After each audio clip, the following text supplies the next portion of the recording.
Pemirsa, pastikan ketersediaan hingga harga sembako stabil di Ramadan. Wali Kota Palembang tegaskan jika selain pasar murah, pengecekan di lapangan juga akan dilakukan.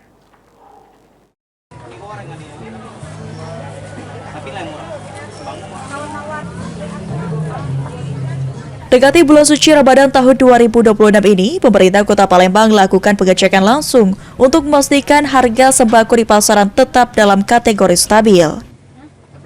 Wali Kota Palembang Ratu Dewa mengatakan, jika dirinya sudah meminta bagian terkait untuk melakukan rapat koordinasi untuk memastikan ketahanan pangan dan stabilitas harga. Selain itu, dapat diturunkan tim untuk melakukan pengecekan di lapangan agar ketersediaan dan harga sembako stabil guna menjaga laju inflasi di Palembang. Saya sudah minta rapat dengan yang terkait untuk persiapan ini, baik itu menyangkut masalah ketahanan pangan termasuk kestabilan harga bahan 9 makro, dan ini juga nanti insya Allah akan kita cek lapangan biar semuanya stabil, inflasi terkendali dengan baik. Kalau pasar murah tetap jalan, tetapi formulanya harus saya ubah. Jangan sampai selama ini pasar murah itu hanya berada di tempat luas-luas ini.